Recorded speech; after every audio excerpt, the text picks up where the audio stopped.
Welcome to Sam Dev's kitchen. இன்றைக்கி ஒரு tomato kurma recipe பார்த்துக்கலாம் கைஸ். அதுக்கு கடாயில் 3 டேபிள் ஸ்பூன் அளவுக்கு எண்ணெய் விட்டுருங்க. எண்ணெய் சூடானதும் ஒரு சின்ன விரல் சைஸ் பட்டை, 1 ஸ்பூன் சோம்பு போட்டுக்கோங்க. சோம்பு நல்லா பொரிஞ்சு வந்ததும் ஒரு பச்சை மிளகாய் 2 கீரி சேர்த்துக்கோங்க. கொஞ்சம் கருவேப்பிலை. இது வணங்கினதும் 10 பல் வெங்காயம் சேர்த்துக்கோங்க. இப்போ அரைக்கிறதுக்கான கிரேவி, அரை மூடி தேங்காய், 1 டேபிள் ஸ்பூன் சோம்பு, இது கூடவே 2 கிராம்பு, 5 வரமிளகா உங்களுக்கு காரத்துக்கு தகுந்த மாதிரி நீங்கள் அட்ஜஸ்ட் பண்ணி கூட சேர்த்துக்கலாம். 10 பல் பூண்டு, பொட்டுக்கடலை 1 கை ஃபுல்லாக, தக்காளி ஒரு 3 பழம் கழுவி வச்சுக்கோங்க. இதை அரைச்சிட்டு அதை கூட தக்காளியும் சேர்த்து அரைச்சிருங்க. மஞ்சத்தூள் கொஞ்சம் போட்டுக்கலாம். அரைச்சதுக்கப்புறம் இந்த மாதிரி பேஸ்ட் வரும். இதை நீங்கள் அப்படியே வணக்கிட்டு இருந்த அந்த வெங்காயத்தில் கொட்டிடுங்க. கொட்டி நல்லா மிக்ஸ் பண்ணி விடுங்க.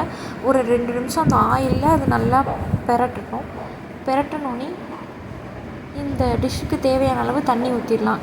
கிட்டத்தட்ட ஒரு 3 டம்ளர் தண்ணி ஊற்றுங்க. நல்லா நிறையா தண்ணி ஊற்றுங்க. ஏன்னா நம்ம எல்லாமே ரா இன்க்ரீடியன்ஸாக போட்டிருக்கோம். அதுக்கப்புறம் இந்த டிஷ்ஷுக்கு தேவையான அளவு உப்பு. நல்லா இந்த மாதிரி கொதித்து நுரக்கட்டணுன்னே சிம்மில் வச்சுருங்க. சிம்மிலேயே ஒரு 10 நிமிஷம் கொதிக்கட்டும். அதுக்கப்புறம் சரியாக ஒரு 10 நிமிஷம் இந்த மாதிரி கொதித்து வந்தோடனே நீங்கள் பார்த்தீங்கன்னா நம்ம ஊற்றின தண்ணிக்கு 1 டம்ளர் தண்ணி குறைஞ்சிருக்கும். இந்த மாதிரி எண்ணெய் பிரிஞ்சிருக்கும். இப்போ நம்மளோட குருமா ரெடி. கொத்தமல்லி தழை தூவி நீங்கள் இறக்கிடலாம். இந்த குருமாவை நீங்கள் இட்லி, தோசை, சப்பாத்தி, பூரி, சாதத்துக்கு கூட பண்ணி சாப்பிட்லாம். ரொம்ப நல்லாயிருக்கும். இட்லிக்கு ரொம்ப நல்லாயிருக்கும். கிட்டத்தட்ட ஒரு நான்வெஜ் குருமா அளவுக்கு இருக்கும்.